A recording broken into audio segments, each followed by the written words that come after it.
Allah donc se décrit, se donne à être reconnu de nous en tant que Ar-Rahman, Ar-Rahim, tout rayonnant d'amour, absolu tout rayonnant d'amour, intarissable d'amour. Et dans le Coran, Allah va dire à propos de lui des choses qui peuvent un petit peu nous déconcerter, nous les êtres humains. Puisqu'il va nous dire la chose suivante. Kataba ala nafsihi ar-rahma.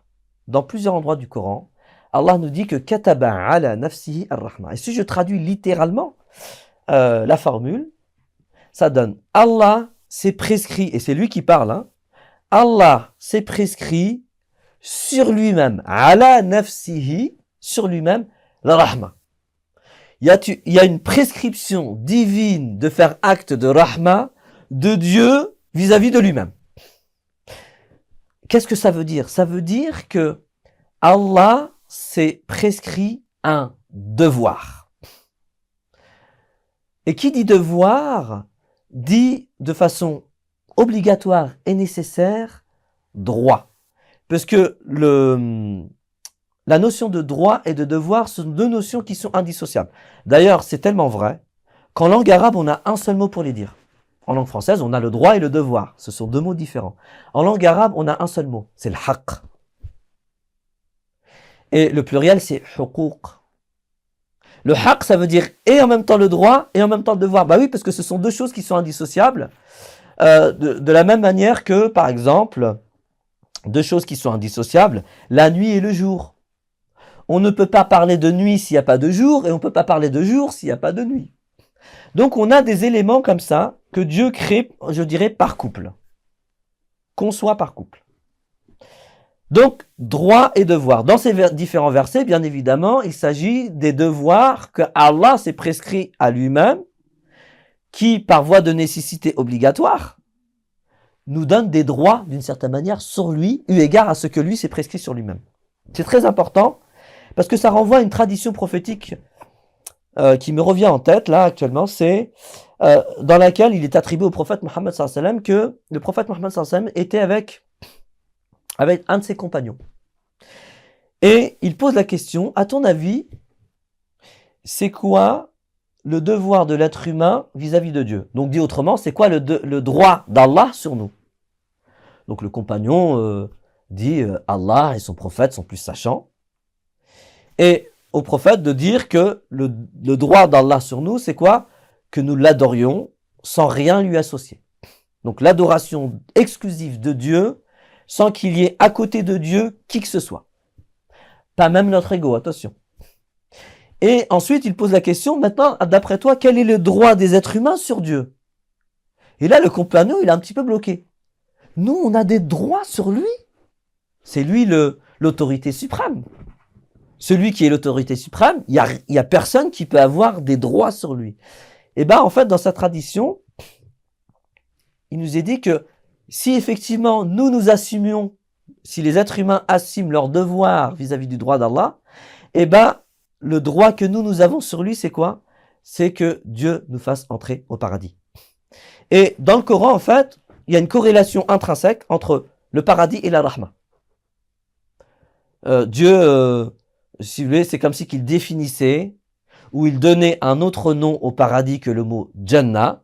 D'ailleurs, il en donne d'autres. Mais parmi les noms qu'il donne au Jannah, au concept de Jannah, c'est-à-dire au concept de paradis, c'est Rahma, tout simplement. Donc, le droit des êtres humains sur Allah, c'est que Allah nous embrasse de sa Rahma lorsqu'effectivement, nous avons été dans ce monde, dans une forme d'adoration exclusive, pure, immaculée, de lui, subhanahu wa ta'ala. Et cette notion, elle est très importante parce que c'est ce qui va nous permettre de garder de l'espoir quant à notre devenir dans l'au-delà. C'est-à-dire que il est important que notre sortie de ce monde soit marquée majoritairement par l'espoir plutôt que la crainte. Attention, la crainte et l'espoir sont de rigueur et sont de mise dans ce monde. Ce sont, comme certains le disent, les deux ailes de l'oiseau qui chemine. L'oiseau ne peut pas cheminer sans une aile.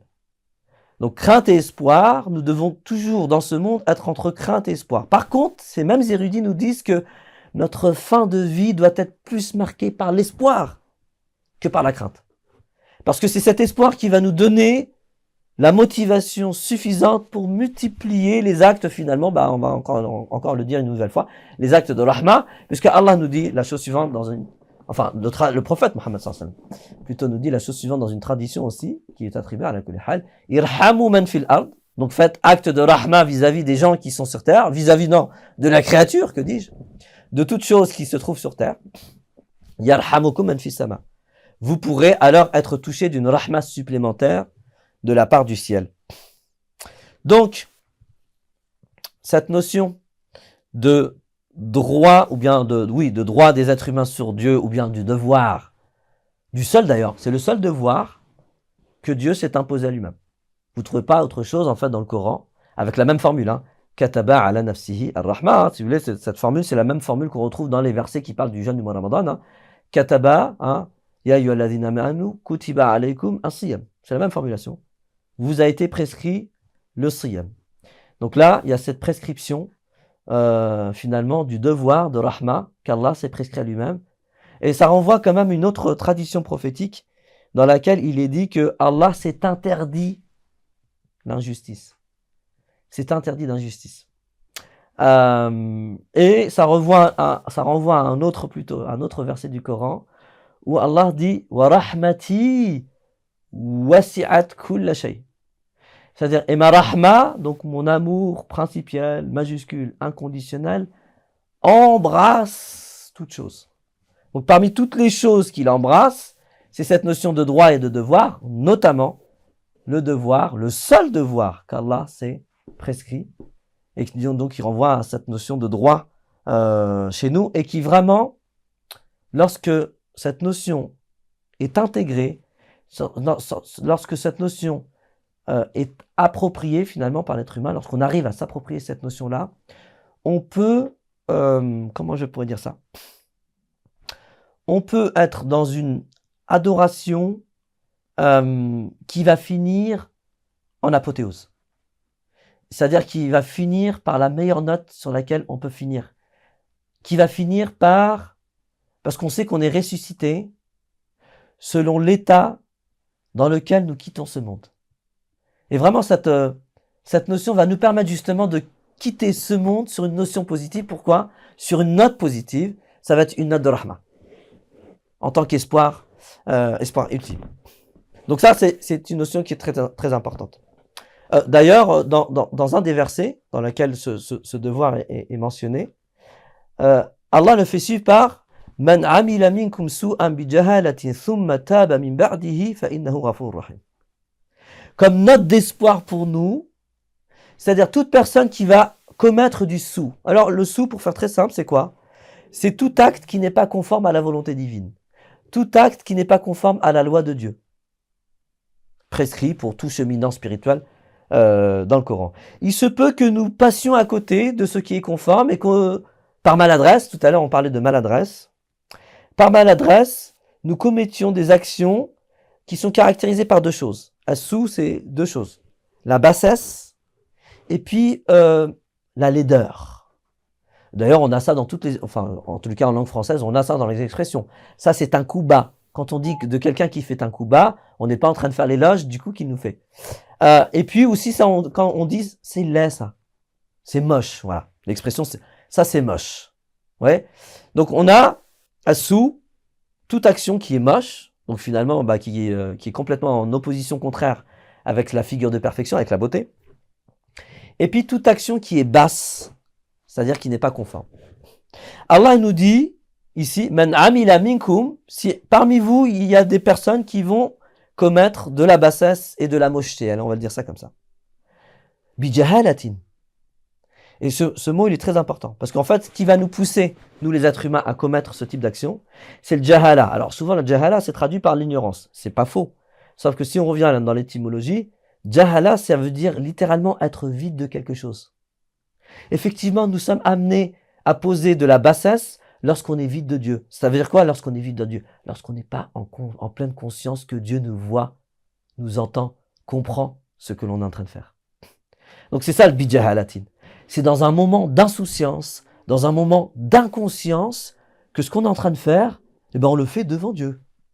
Et qu'il est vu, visible, audible, entendable, compréhensible par Dieu.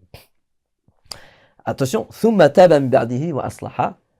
Et celui qui va pouvoir se reprendre par la suite, parce qu'il va prendre conscience que, ok, ce que je viens de faire, c'est bas et c'est moche. Et surtout, je viens de le faire devant Dieu.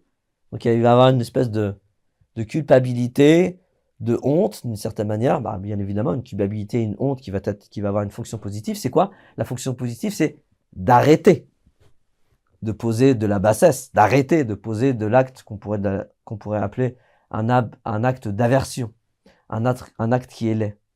Et ensuite, on va réparer. Wa aslaha, c'est vraiment restaurer ce qui est restaurable. Réparer ce qui est réparable. Fa innahu ghafurun rahim. Alors à ce moment-là, effectivement, Allah va pouvoir à nouveau, d'une certaine manière, ou bien l'être humain, grâce à cette tauba et cet islah, donc grâce au fait d'avoir laissé tomber définitivement ce type d'action et d'avoir réparé les dommages commis, les dommages avérés, l'être humain va pouvoir à nouveau bénéficier de cet amour inconditionnel de Dieu, dans l'agir, dans l'acte divin. Donc ça, c'était ce que moi j'appelle le devoir de rahma que Allah s'est prescrit à lui-même. Ensuite, Allah, lorsqu'il se donne à être connu de nous, lorsqu'il se décrit, en partant encore une fois de Ar-Rahman, de l'absolu rayonnant d'amour, il va mentionner ce que moi j'appelle les deux branches des noms divins. Dans la sourate Ar-Rahman, on a quand même une sourate qui est dédiée à ce nom. Le premier verset, c'est Ar-Rahman. Ensuite, du deuxième verset jusqu'à l'avant-dernier verset, on va avoir comment Ar-Rahman se manifeste dans ce monde. La première manifestation, c'est Allama al-Qur'an, donc la notion du Coran. Ensuite, la deuxième manifestation de la Rahma, quand même, on appréciera finalement la place que nous avons auprès de lui, subhanahu wa ta'ala, c'est Khalaq al-Insan. Avant le reste, avant la création, avant le soleil, avant la lune, avant les étoiles, avant bref, tout le reste de la création, avant même le paradis et l'enfer. On a la création de l'humain. Bref, tout ça pour vous dire qu'à partir du deuxième verset jusqu'à l'avant-dernier verset, on a d'une certaine manière une définition de quoi? De toutes les modalités avec lesquelles Ar-Rahman va pouvoir se manifester à nous. Donc, se donner à être connu de nous. Et enfin, on va clôturer la sourate par Tabaraka asmu rabbika dhil jalali wal ikram. Et c'est vraiment ce verset-là qui va introduire, je dirais, ce que moi j'appelle les deux grandes branches de la Rahma. La branche de Jalal et la branche de Al-Ikram. Alors le Jalal, en langue arabe, ça renvoie à quelque chose d'éminemment important. C'est une présence majestueuse, c'est-à-dire qui en impose, et puis qui va couvrir, qui va embrasser, dans l'objectif de quoi? De protéger de tout danger, de toute chose qui pourrait nous détruire, nous anéantir, nous terrasser, nous altérer, nous dégrader. Al-Jalal, c'est vraiment ça. Une présence majestueuse, protectrice et conservatrice, et je dirais garante de notre intégrité, contre tout danger extérieur. Ça, c'est le Jalal. Et dans cette branche-là, on va retrouver un certain nombre de noms divins. On va retrouver At-Tawwab, on va retrouver Al-Ghafour, on va retrouver Al-Afou, c'est-à-dire tous les noms divins qui renvoient à cette notion de quoi? De protection. Tout à l'heure, je disais que l'utérus, lorsqu'il se dilate, il va être un refuge pour le fœtus. Donc la première fonction de ce refuge, c'est bien évidemment de protéger le fœtus. Et ça renvoie à la notion de quoi? De Jalal. Donc ce refuge, finalement, protecteur. Al-Ikram, c'est une autre racine. C'est la racine Karama. Et dans cette racine-là, on a des symboles qui sont très intéressants. Le premier symbole qui va être intéressant pour nous, c'est quoi? C'est le raisin. C'est-à-dire les Arabes du mot coranique utilisent la racine karama pour parler du raisin. Lorsqu'on s'intéresse finalement, à deux caractéristiques importantes du raisin, on va trouver deux choses qui vont renvoyer à cette notion de karam. La première, c'est que le raisin, il est chargé en sucre.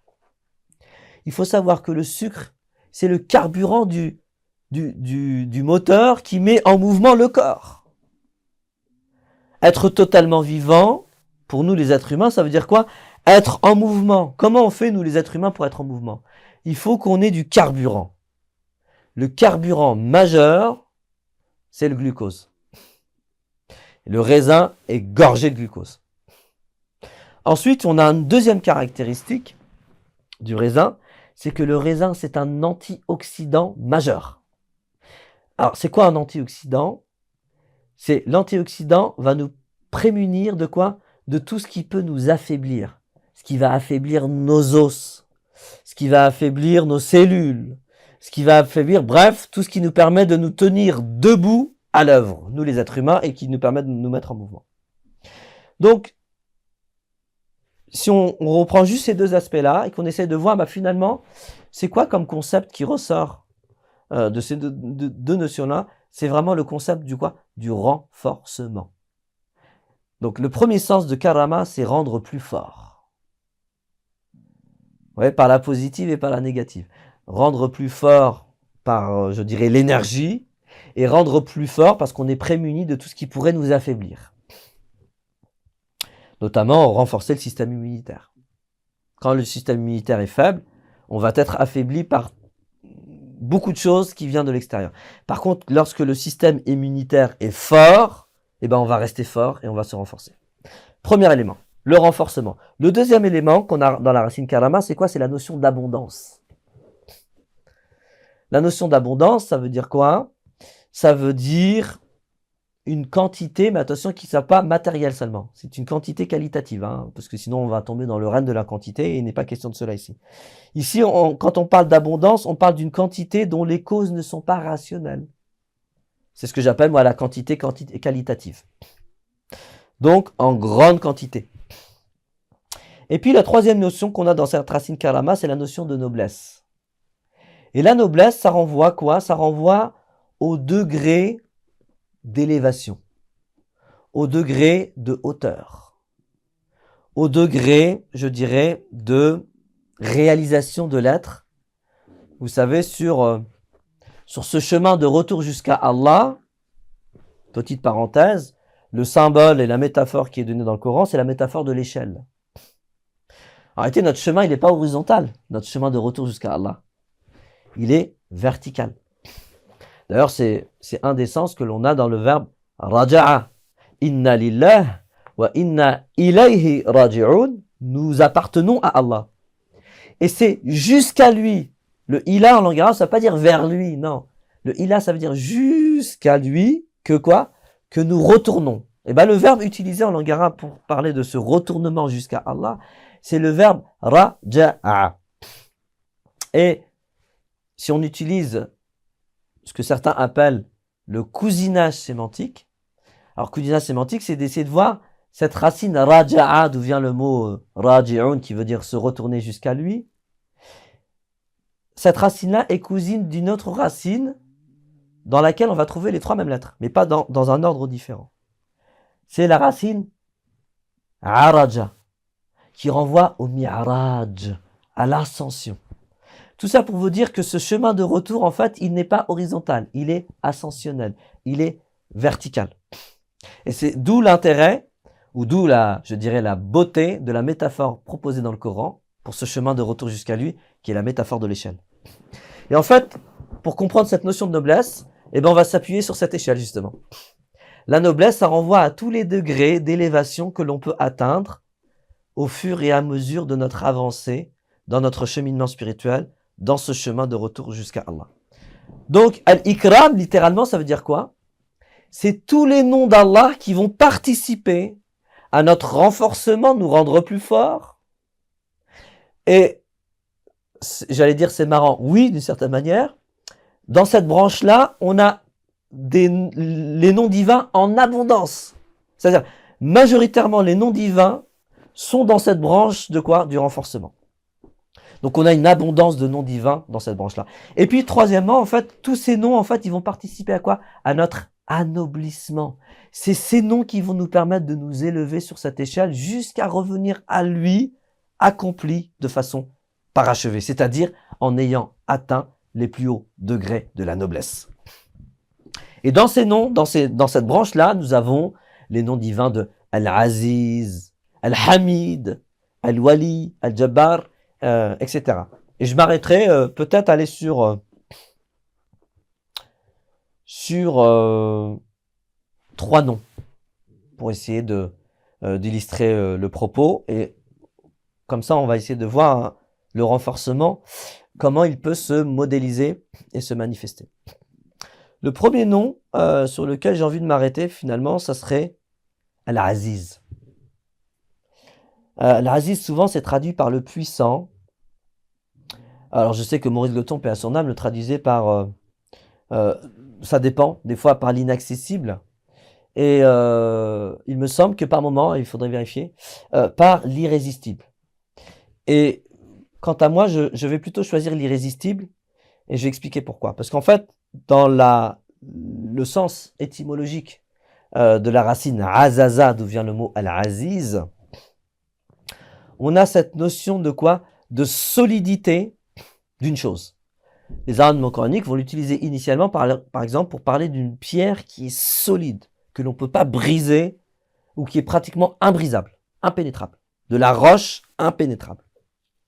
Et on sait que la solidité d'un matériau dépend de quoi? De la force des éléments qui le composent. Plus les éléments qui le composent ont un lien qui est fort, plus la chose va devenir solide. Donc Al-Aziz, en réalité, c'est l'absolu solide dont la solidité est la conséquence et l'implication d'une force intrinsèque, d'une force essentielle. Et la chose est tellement forte qu'effectivement, il n'y a rien qui peut lui résister. Et c'est ça, cette notion d'irrésistible. Parce que l'irrésistibilité, c'est la capacité d'un matériau à pouvoir résister à une force opposée, contraire, qui, je dirais, qui s'abattrait sur lui. Et en fonction de sa capacité à résister, on va établir un taux de résistibilité. Et ben, Allah, en tant que Al-Aziz, il est tellement fort que rien ne peut lui résister. Et ce qui est intéressant, c'est que le premier nom d'Allah qui est mis en corrélation avec Al-Aziz dans le Coran, c'est quoi? Al-Aziz Ar-Rahim. C'est-à-dire que cette force procède de son amour. Dit autrement, il n'y a aucun être humain, que dis-je? Il n'y a aucune créature, peu importe sa nature, qui peut résister à quoi? À l'amour inconditionnel de Dieu, à l'amour inconditionnel d'Allah. Eh bien, lorsqu'on est connecté à Al-Aziz, il n'y a rien aussi qui va pouvoir nous résister. Parce que nous, les êtres humains, notre mission sur Terre, c'est de le manifester, subhanahu wa ta'ala. C'est, d'une certaine manière, d'incarner ses noms. Attention, on n'incarne pas Dieu, mais on incarne ses noms. Parce qu'il y a dans les noms des fonctions divines. Et en fonction des fonctions de chacun, des uns et des autres, en fonction des missions qui sont les nôtres, il y a certaines missions qui vont nécessiter quoi? Que nous devenions, par la grâce de Dieu, et en incarnant ce nom, nous-mêmes irrésistibles. Donc, être accompagné, être habité d'une certaine manière de l'irrésistible va nous rendre nous irrésistibles pour le monde, notamment par rapport aux missions qui sont les nôtres. Et on l'a vu d'une manière, mais juste magnifique et majestueuse, dans l'histoire même du prophète Mohammed sallallahu alayhi wa sallam. D'ailleurs, le prophète lui-même est qualifié de Aziz dans le Coran. Et effectivement, il y a eu une tentative de résistance au départ, parmi les grands de la Mecque. Mais tous ont fini par quoi? Par embrasser l'islam. Parce qu'en fait, ils ont vu de la part du prophète un amour, comment je pourrais dire ça? Sidérant. le prophète sallallahu alayhi wa sallam a fait quelque chose qui est une exception dans toute l'histoire humaine. Après plus de 20 ans, après l'avènement de l'islam, après qu'il ait reçu le premier verset, après qu'il ait reçu Iqra, il revient à la Mecque. Dans le monde des hommes, il revient à la Mecque en tant que conquérant. Sauf qu'on sait dans certaines traditions que le prophète Mohammed sallallahu alayhi wa sallam, pourtant, ça y est, la Mecque était prise de toutes parts, il est entré à la Mecque en état de soujoud sur sa chamelle, c'est-à-dire dans une forme d'humilité qui fait une exception à l'histoire humaine. Tous les conquérants rentrent dans l'endroit conquis, la tête haute sur sa monture, sauf le prophète Mohammed sallallahu alayhi wa sallam qui fait ici preuve d'une humilité déconcertante. C'est cette humilité en réalité qui l'a rendu وَرَفَعْنَا لَكَ ذِكْرَكَ, qui a fait en sorte que Allah a élevé son nom au-delà de toute créature. Mais ce qui va nous intéresser ici, c'est que le prophète sallallahu alayhi wa sallam, en tous les cas dans ce qui nous est rapporté de ses propos, c'est que il pose la question aux Mécois qui n'avaient pas encore embrassé l'islam.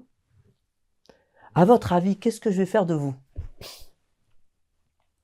Eh bien, les Mécois, dans la réponse qu'ils vont utiliser, vous savez, ils vont utiliser quoi?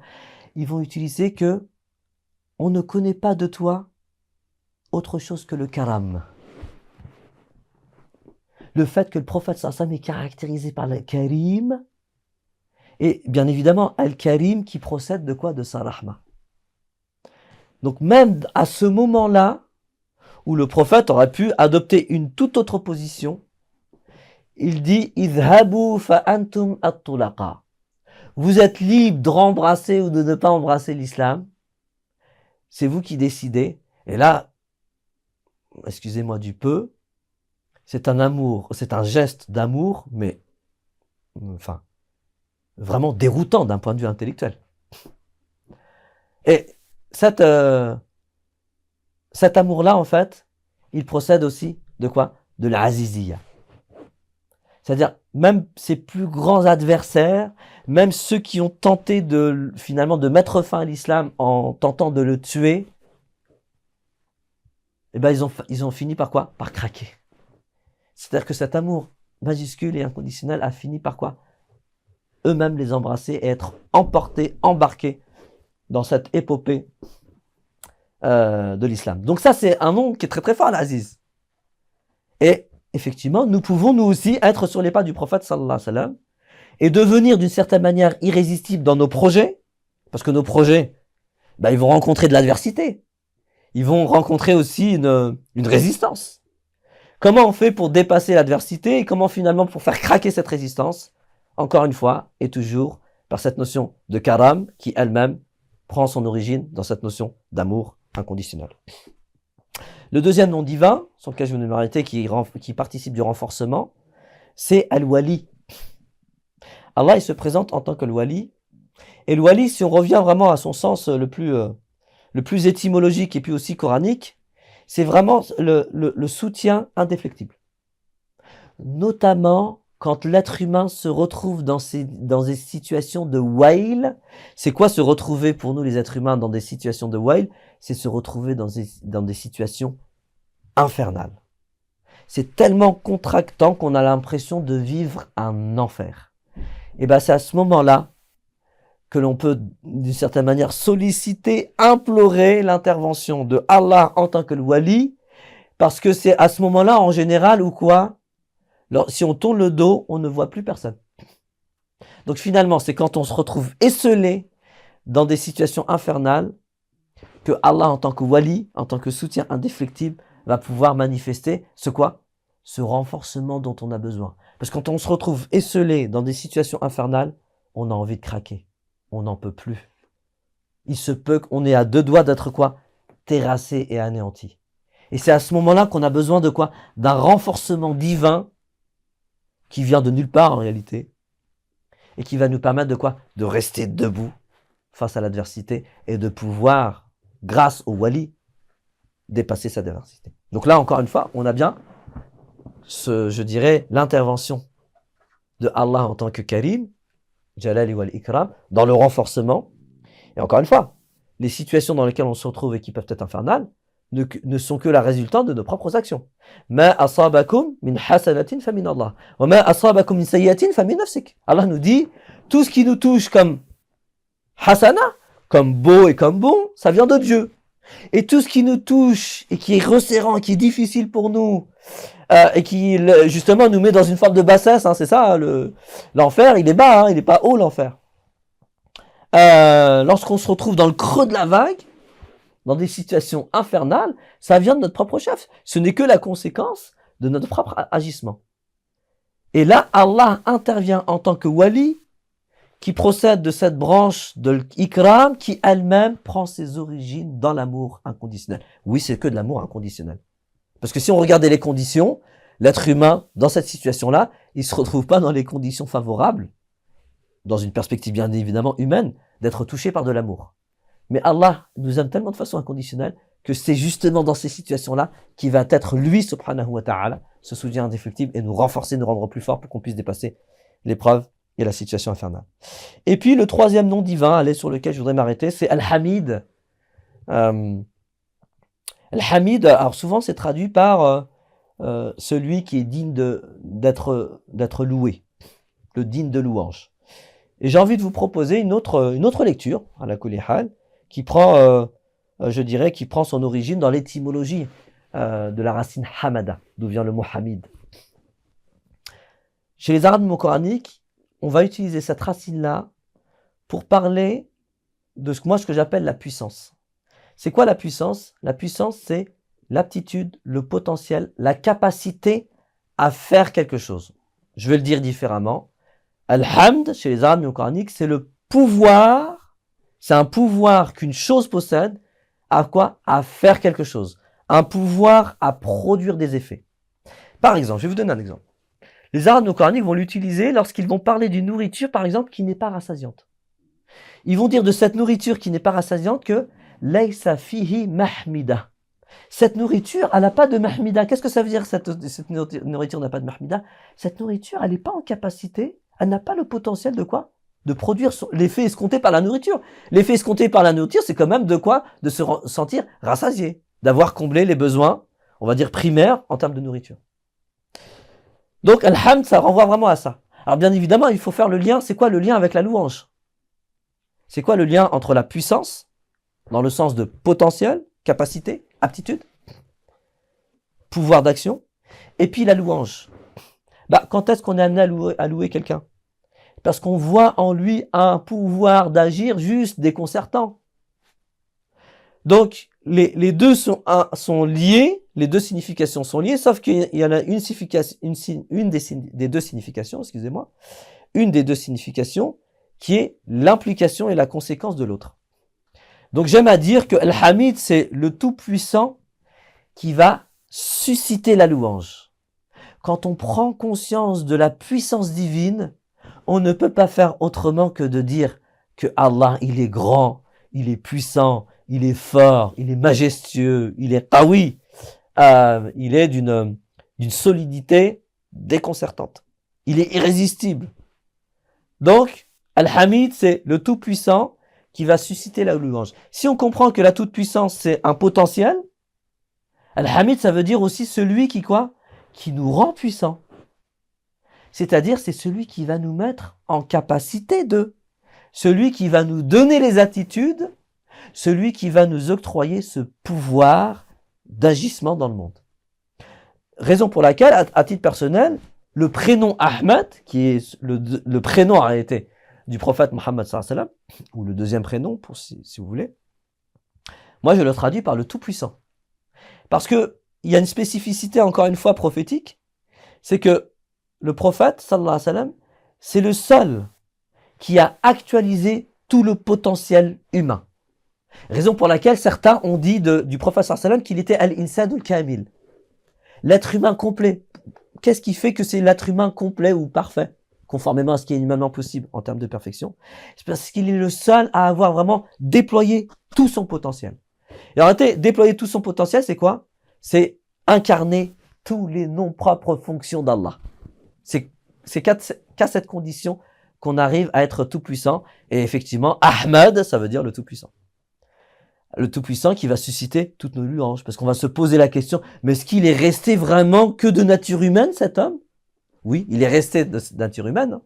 In ana illa bashar. D'ailleurs, dans le Coran, Allah dit de lui-même, fait dire au prophète de lui-même qu'il est qu'un bashar, qu'un être fait de chair et d'os.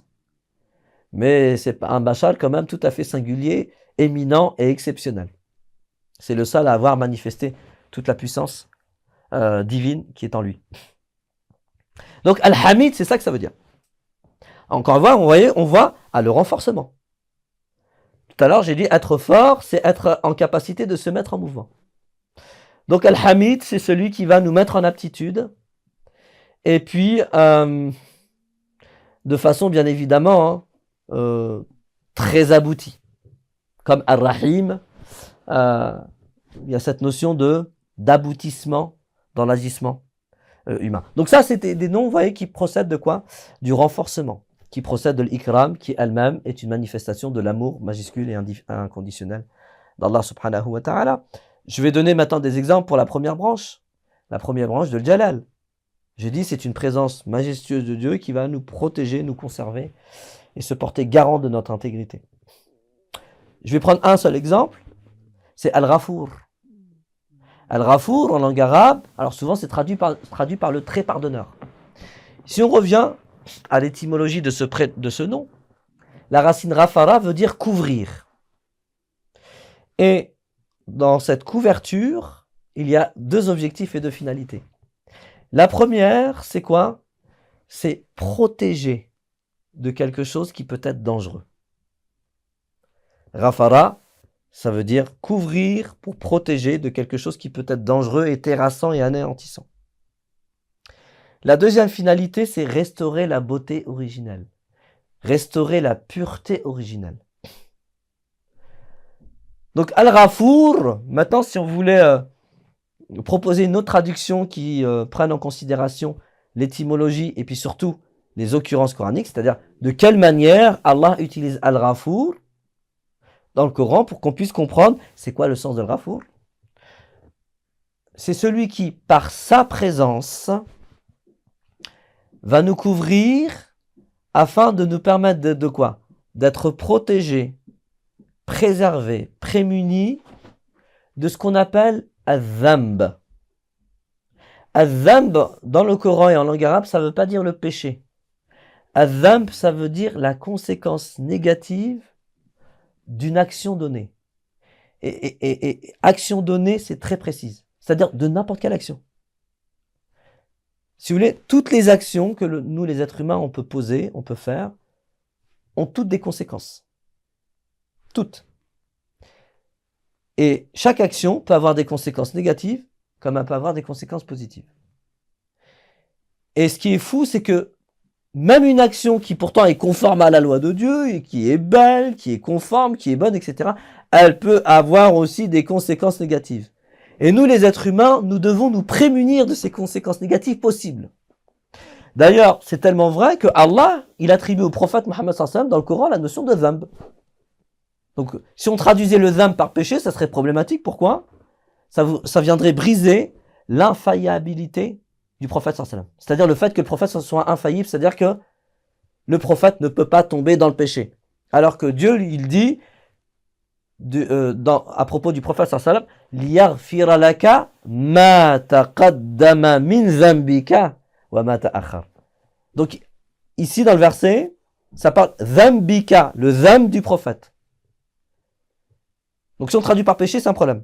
Par contre, si on traduit par conséquences négatives du fait que le prophète sallallahu alayhi wa sallam a assumé totalement sa fonction, là ça fait sens, parce qu'effectivement, il y a eu des conséquences négatives sur le prophète sallallahu alayhi wa sallam, dans le fait qu'il s'est quoi? Déjà qu'il s'est proclamé prophète à sa tribu. En faisant cela, le prophète sallallahu alayhi wa sallam a quoi? D'une certaine manière, non voulu, non consciente, non voulu, de façon complètement non intentionnelle, mais il a provoqué la jalousie, par exemple, de Abi Lahab, de son oncle. Depuis que le prophète sallallahu alayhi wa sallam s'est proclamé prophète, Abu Jahl, Abu Lahab, excusez-moi. Abu Lahab n'a eu de cesse de quoi? De tenter de quoi? D'éradiquer le prophète. Sallallahu alayhi wa sallam. Ça, c'est une conséquence négative. Et Dieu sait qu'il a tout mis en œuvre pour faire mal au prophète, pour essayer d'atteindre le prophète d'un mal. C'est un exemple, par exemple, de conséquences négatives d'une action donnée. Donc, je reviens sur mes propos. Le Ghafour, c'est celui qui va nous couvrir de sa présence afin de nous prémunir de toutes les conséquences négatives de nos actions. Tout simplement. Pas forcément que les mauvaises. Même les bonnes peuvent avoir des conséquences négatives. Parce qu'elles peuvent provoquer, entre autres, de la jalousie. Et puis, ça va surtout nous permettre de quoi? De restaurer notre beauté et notre pureté originelle. Lorsque nous sortons dans ce monde, hein, dans cette grande matrice qu'est le monde, on sort pur. L'enfant, en fait, il est pur de toute bassesse, et puis de toute action qui est moche, qui est vile, qui est laide. Et au fur et à mesure de notre avancement dans notre vie, il se peut que par moments nous commettions des actions qui sont basses, qui sont viles, qui sont laides, qui sont moches. Et bien ces actions, cette bassesse et cette mocheté, cette laideur, vont impacter notre cœur. D'une certaine manière, vont souiller notre cœur. Et donc quand on sollicite, quand on implore Al-Ghafour, on implore le fait que sa présence puisse quoi? Puisse purifier notre cœur de toutes les souillures qui sont la conséquence, encore une fois, de notre agissement qui peut être par moments bas et vil. Donc c'est ça le Ghafour. Al-Ghafour, donc on est bien dans la branche de Jalal, puisque on a dit la branche de Jalal, c'est quoi? La présence majestueuse, embrassante de Dieu qui va quoi? Qui va nous protéger de toute chose qui pourrait nous anéantir, nous détruire. Donc Allah, en tant que Ar-Rahman, et Ar-Rahman c'est quoi? C'est Dhul Jalali wal Ikram. Donc finalement tous les noms d'Allah, tous les noms de Rahman sont soit dans la branche de Jalal, soit dans la branche de l'Ikram. Tous sans exception. À nous maintenant d'identifier qu'est-ce qui relève du Jalal, qu'est-ce qui relève du Ikram. Et j'ai donné quelques illustrations pour qu'on puisse se faire une idée.